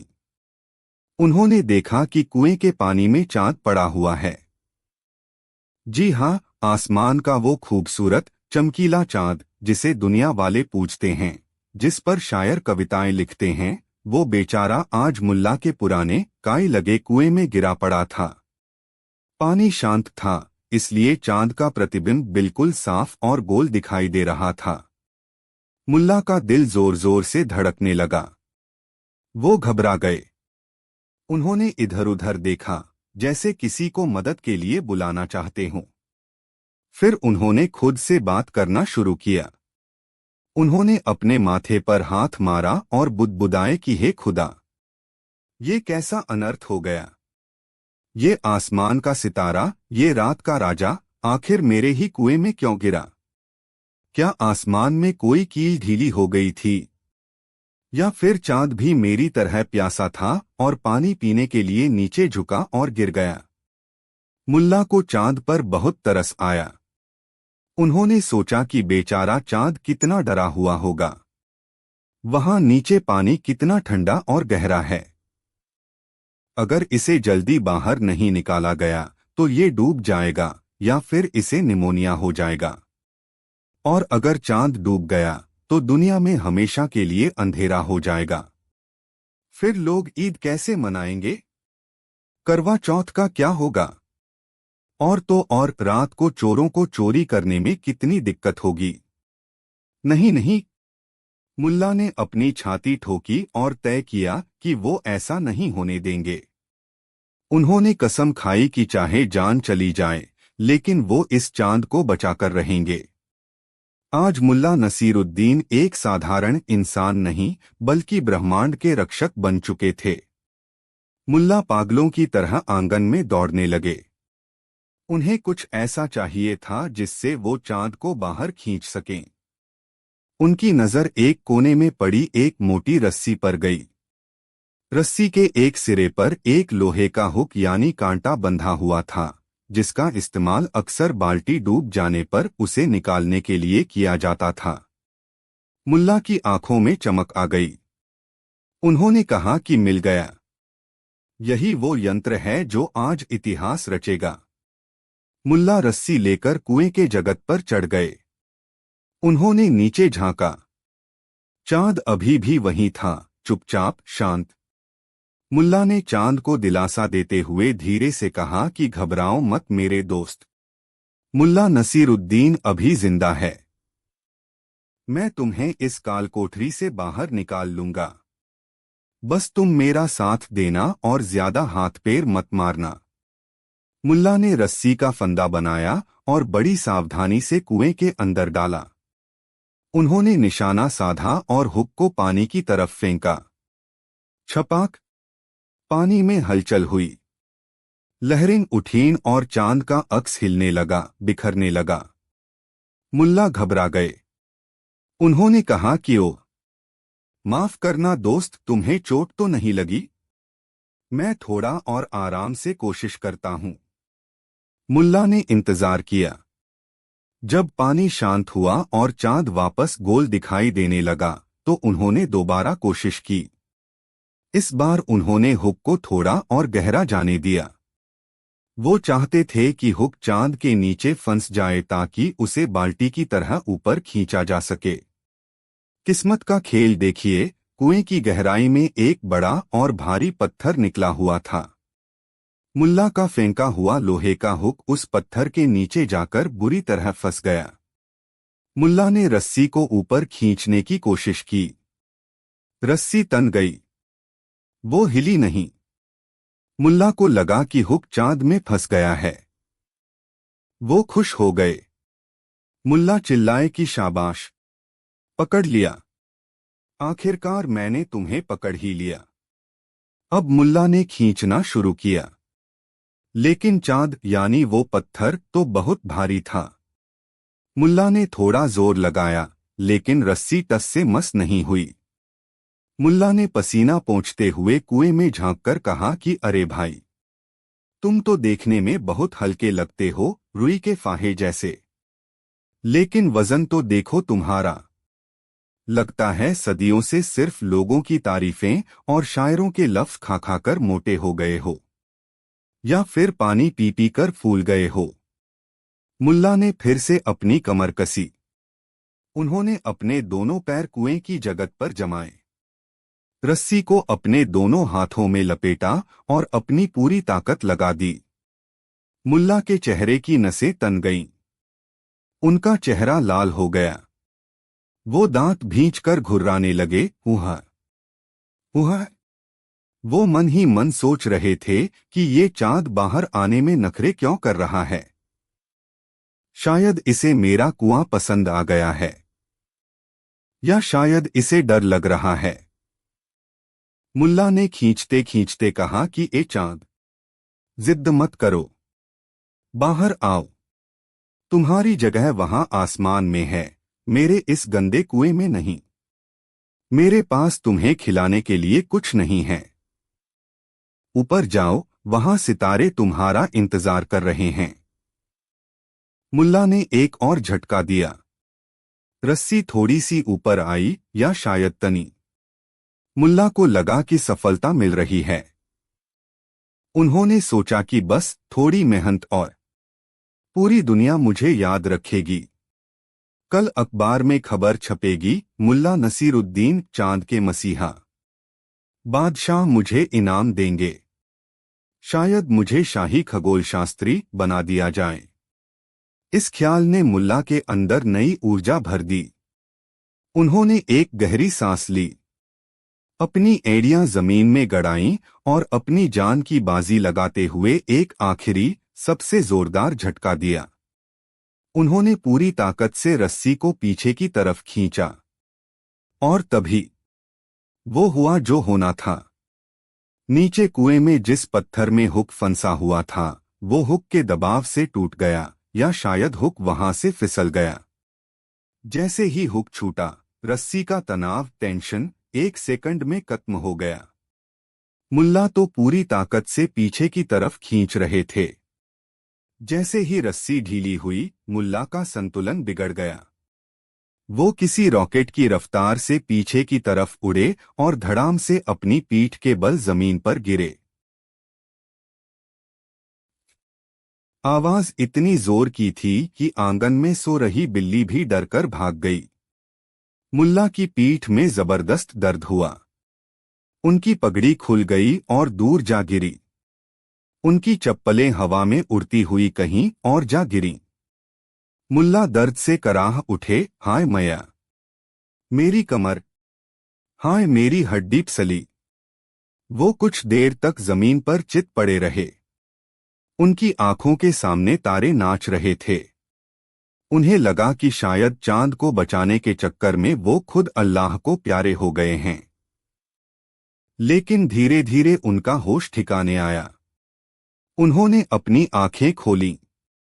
वो पीठ के बल लेटे थे, इसलिए उनकी नजर सीधे ऊपर आसमान की तरफ गई। और वहां उन्होंने क्या देखा? वहां गहरे नीले आसमान के बीचों बीच वो प्यारा सा, गोलमटोल, चमकीला चांद मुस्कुरा रहा था। वो अपनी जगह पर वापस पहुंच चुका था। मुल्ला का दर्द एक पल में गायब हो गया। उनके चेहरे पर एक विजी मुस्कान आ गई। उन्हें लगा कि उनके उस आखिरी जोरदार झटके ने चांद को कुएं से निकालकर सीधे आसमान में वापस फेंक दिया है। मुल्ला ने वहीं लेटे लेटे आसमान की तरफ हाथ हिलाया और कहा कि शुक्र है मेरे मालिक, लाख लाख शुक्र है। मेरी कमर टूट गई, पसलियां दुख रही हैं, सर में चोट लगी है, लेकिन संतोष इस बात का है कि मेरी मेहनत बेकार नहीं गई। मैंने इस बेचारे चांद को डूबने से बचा लिया और इसे वापस इसकी सही जगह पर पहुंचा दिया। मुल्ला को अपने आप पर इतना गर्व महसूस हो रहा था कि वो दर्द भूल गए। वो लंगड़ाते हुए उठे, अपनी पगड़ी उठाई और झाड़कर वापस सिर पर रखी। वो एक विजेता की तरह, जैसे कोई जंग जीतकर आया हो, अपने कमरे की तरफ बढ़े। कमरे में उनकी बेगम फातिमा गहरी नींद में थीं। मुल्ला से रहा नहीं गया। इतनी बड़ी उपलब्धि और कोई तालियां बजाने वाला न हो, ये कैसे हो सकता है? उन्होंने बेगम को हिलाकर जगाया। अरे फातिमा, सुनती हो? उठो, उठो और देखो तुम्हारे शौहर ने क्या कारनामा किया है। फातिमा ने नींद में बड़बड़ाते हुए कहा कि क्या है? घर में आग लग गई क्या? या फिर चोर आ गए? मुल्ला ने गर्व से सीना चौड़ा करते हुए कहा कि आग और चोर तो छोटी बातें हैं बेगम। आज मैंने वो किया है जो सिकंदर और चंगेज खान भी नहीं कर पाए। आज मैंने डूबते हुए चांद की जान बचाई है। अगर मैं वक्त पर नहीं जागता तो आज दुनिया अंधेरे में डूब जाती। बेगम ने खिड़की से बाहर आसमान में चमकते चांद को देखा, फिर मुल्ला के धूल से सने कपड़ों को देखा, फिर उनकी टूटी हुई चप्पल को देखा। वो समझ गईं कि मुल्ला ने फिर कोई न कोई कांड किया है। उन्होंने एक गहरी उबासी ली और बोली कि अच्छा किया जो बचा लिया। अब मेहरबानी करके सो जाओ, वरना सुबह सूरज को उगाने की जिम्मेदारी भी तुम पर आ जाएगी। और हाँ, सुबह वो कुएं के पास से रस्सी उठा लेना, वरना पैर उलझकर फिर गिरोगे। मुल्ला बेगम की बेरुखी से थोड़े निराश हुए। उन्होंने सोचा कि औरतें महान कामों की कदर करना नहीं जानती। लेकिन मुल्ला को दुनिया की परवाह कहाँ थी? वो तो अपनी ही दुनिया के बादशाह थे। अगली सुबह जब सूरज निकला तो मुल्ला गांव के चौराहे पर चाय की दुकान पर बैठे थे। उनकी कमर में अभी भी दर्द था और वो थोड़ा झुककर चल रहे थे। गांव के लोगों ने पूछा कि क्या हुआ मुल्ला जी, आज चाल बदली लग रही है, कमर में लचक कैसे आ गई? मुल्ला ने अपनी चाय की चुस्की ली, एक रहस्यमयी मुस्कान बिखेरी और बोले कि दोस्तों, ये कमर का दर्द उस जंग का निशान है जो मैंने कल रात लड़ी थी। लोगों ने उत्सुकता से पूछा कि कौन सी जंग, किससे लड़े आप? मुल्ला ने किस्सा सुनाना शुरू किया। लेकिन मुल्ला तो मुल्ला थे, उन्होंने कहानी में थोड़ा और मसाला लगा दिया। उन्होंने बताया कि कैसे कल रात चांद कुएं में गिर गया था, कैसे वो रो रहा था और मदद की भीख मांग रहा था, कैसे मुल्ला ने अकेले ही बिना किसी फौज के सिर्फ एक रस्सी के सहारे उस विशालकाय ग्रह को पानी से बाहर खींचा। मुल्ला बोले कि भाइयों, तुम्हें अंदाजा नहीं है कि चांद कितना भारी होता है। जब मैं उसे खींच रहा था तो मुझे लगा जैसे मैं 10 हाथियों को खींच रहा हूं। मेरे हाथों में छाले पड़ गए, लेकिन मैंने हार नहीं मानी। मैंने सोचा कि अगर मैंने रस्सी छोड़ दी तो मेरे गांव वाले चांदनी रात का मजा कैसे लेंगे। बस मैंने एक हुंकार भरी और जूम, चांद को सीधे आसमान की तीसरी मंजिल पर फेंक दिया। गांव के कुछ लोग मुल्ला की बातों पर हंस रहे थे, कुछ लोग हैरान थे और कुछ समझदार लोग अपना सिर पीट रहे थे। एक लड़के ने पूछा कि लेकिन मुल्ला जी, चांद कुएं में गिरा कैसे था? वो तो आसमान में रहता है। मुल्ला ने उसे डांटते हुए कहा कि अरे नादान बालक, विज्ञान की बातें तुम नहीं समझोगे। कभी कभी चांद को भी गर्मी लगती है तो वो नहाने नीचे आ जाता है, लेकिन निकलना भूल जाता है। वो तो शुक्र मनाओ कि मैं जाग रहा था। उस दिन के बाद से जब भी गांव में कोई कुएं में झांकता और उसे अपनी परछाई दिखती तो वो मुस्कुरा देता और मुल्ला को याद करता। मुल्ला नसीरुद्दीन का वो किस्सा अमर हो गया। वो अक्सर अपनी कमर पर हाथ रखकर चलते और कहते कि ये दर्द नहीं, ये मेरा मेडल है। तो दोस्तों, इस कहानी से हमें क्या सीख मिलती है? पहली सीख ये कि कभी कभी जो हमें अपनी आंखों से दिखता है, जैसे कुएं में चांद, वो सच नहीं होता। परछाई और हकीकत में फर्क होता है। दूसरी सीख ये कि इंसान की नीयत साफ होनी चाहिए। मुल्ला भले ही नासमझ थे, लेकिन उनका दिल सोने का था। वो मदद करना चाहते थे, चाहे वो मदद बेमतलब ही क्यों न हो। और तीसरी और सबसे जरूरी सीख, अगर आप कभी कुएं से चांद निकालने की कोशिश करें तो अपनी कमर पर बाम ऑइंटमेंट जरूर लगा लें, क्योंकि गिरने पर बहुत जोर की लगती है। मुल्ला नसीरुद्दीन ऐसे ही थे। वो अपनी बेवकूफियों से भी हमें हंसाते थे और सोचने पर मजबूर कर देते थे। उन्होंने हमें सिखाया कि जीवन को इतना गंभीरता से लेने की जरूरत नहीं है। कभी कभी खुद पर हंस लेना ही सबसे बड़ी अक्लमंदी होती है। अब आप सोचिए, उस रात अगर मुल्ला नहीं होते तो चांद का क्या होता? जी हाँ, चांद वही आसमान में रहता और कुएं में उसकी परछाई भी वही रहती।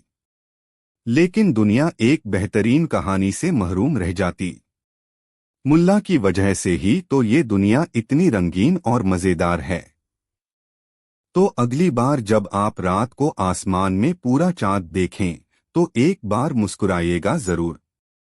क्या पता वो चांद भी ऊपर से मुल्ला को देखकर मुस्कुरा रहा हो और कह रहा हो कि शुक्रिया दोस्त उस रात मुझे बचाने के लिए। हंसते रहिए, मुस्कुराते रहिए और मुल्ला की तरह जिंदगी के हर पल का मजा लेते रहिए। धन्यवाद।